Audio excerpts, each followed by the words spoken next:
డాక్టర్స్కి మరియు నా ఫ్రెండ్స్కి మరియు మిగతా మీడియా పెద్దలకు అందరికీ నా హృదయపూర్వక జై భీములు తెలియజేస్తున్నానండి. నా పేరు డాక్టర్ పి సత్యారావు. నేను అల్లూరు సీతారామరాజు జిల్లా నుంచి వచ్చాను, రోడకోట పిహెచ్సి. ఈ సందర్భంగా మనకి కొత్తగా జాయిన్ అయిన డాక్టర్స్ కోసం ఉద్దేశించి మాట్లాడదామని చెప్పి వచ్చాను. మీకు ఆ విషయం ఏంటంటే, ఒకటి ఎనీ రైట్స్, ఏదైనా హక్కులు సాధించాలంటే మనము లీగల్గా వెళ్తాము. బట్ మనకున్న ప్రస్తుత పరిస్థితుల్లో లీగల్గా వెళ్తే ఏమీ జరిగేలా లేదు. సో అది ఫైనల్గా మనం సాధించాలంటే ఖచ్చితంగా ప్రజా ఉద్యమమే జరగాలి. ప్రజా ఉద్యమం అంటే రెవల్యూషన్. సో ప్రస్తుతం మనం ఆ స్టెప్ తీసుకున్నాం. అంటే లీగల్గా జరగనప్పుడే అది వస్తుంది. సో దేనికైనా ఫైనల్గా అల్టిమేట్ ప్రజా ఉద్యమమే, అంటే పీపుల్స్ రెవల్యూషనే ఫైనల్ ఇది సాధించగలుగుతుంది అనమాట. మామూలు ఇంకో స్టెప్స్ వెళ్ళినప్పుడు అవ్వకపోతే అది జరుగుతుంది. సో దానికి సంబంధించి ఏంటంటే, నేను ఇప్పుడు వచ్చినప్పుడు మన ఫ్రెండ్స్ ఒకడక్కడ మాట్లాడుకుంటే విన్నది ఏంటంటే, కొంచెం లూజ్గా మైండ్ ఉంది. అంటే ఒక 2 days చూసుకొని వెళ్ళిపోతాను అన్నట్టుగా కూడా విన్నాను. నా ఫ్రెండ్సే వాళ్ళు. అయితే వాళ్ళకి డైరెక్ట్గా చెప్పినా వాళ్ళు అట్లా మాట్లాడుతున్నారు. సో విషయం ఏంటంటే, అలాగా వచ్చి ఒకరోజు 2 రోజులు ఉండి వెళ్ళిపోవడం అనే mind set first of all అందరూ తీసేయాలని నేను కోరుకుంటున్నాను. సో నెల్సన్ మండేలాని జైల్లో పెట్టినప్పుడు 24 years అనమాట, 24 సంవత్సరాలు ఒకే జైల్లో చిన్నపాటి RRR సినిమాలో రామ్ చరణ్ని బంధిస్తారు కదా, అలాంటి దాంట్లో అతన్ని బంధిస్తే 24 సంవత్సరాలు ఒకే ఒక పోయం ఆయన గుర్తెచ్చుకుంటాడు అనమాట. ఇన్విక్టస్ అనే పోయం.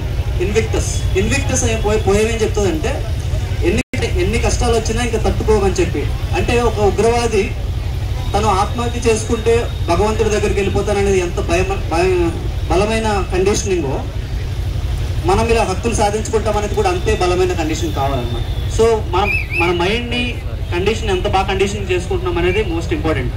అంటే వచ్చి వెళ్ళిపోతాం అనే మైండ్ సెట్ ఏమవుతుందంటే మనల్ని వీక్ చేస్తుంది. అంటే ఒక 2 days ఉండగానే మనకు అలుపు వస్తుంది. సో ఆ తర్వాత గవర్నమెంట్ తెలిసిందే మనకి, మనం ఎప్పుడైతే వీక్ అవుతామో ఆటోమేటిక్గా అన్నీ స్లోగా ఇదైపోతాయి. So it's all about conditioning our brain, conditioning our heart. అంటే మనం ఎంత బలంగా ఉండాలనేది ఒకసారి నిర్ణయించుకోవాలి. అది సో యువతరానికి ఏ సంపద విడిచిపెట్టాం? యుద్ధము, రక్తము, కన్నీరు తప్ప, గాయాలు, బాధలు, వేదనలు తప్ప, కలలు తప్ప, పిరికితనం, మోసం తప్ప. సో మనకి యువతరానికి అయితే ఏమీ విడిచిపెట్టలేదు. ఈ యుద్ధం, రక్తమే మిగిలింది.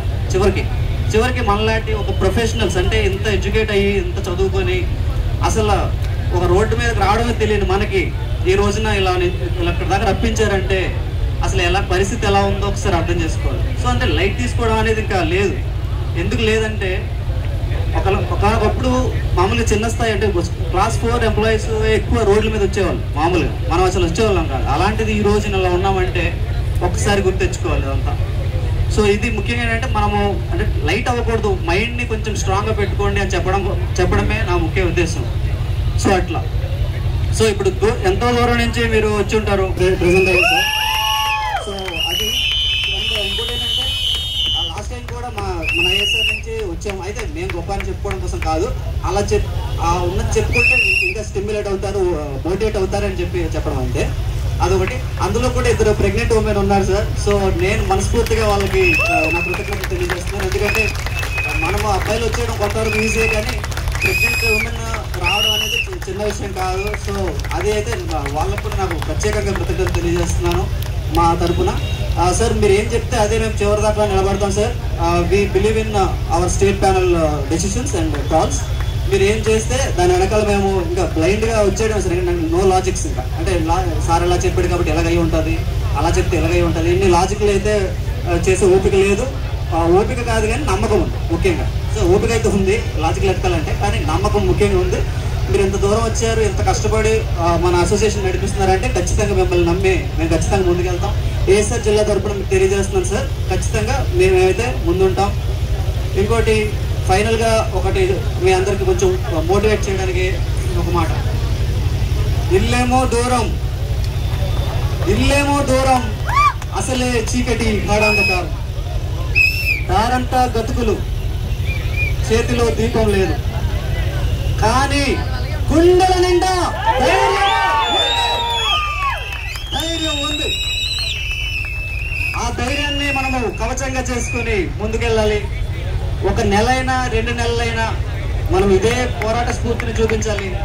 ఇలాగే మనం ముందుకెళ్తే ఖచ్చితంగా మనం సాధిస్తాం. ఎందుకంటే ప్రజా ఉద్యమానికి లొంగనిదంటూ ఏమీ లేదు. సో అదొక్కసారి మనస్ఫూర్తిగా అందరూ గుండెల్లో అనుకోండి. ఒక్కసారి కండిషన్ చేసుకోండి, మీ మైండ్ని మీ హార్ట్ని ఒకసారి కండిషన్ చేసుకోండి. అంటే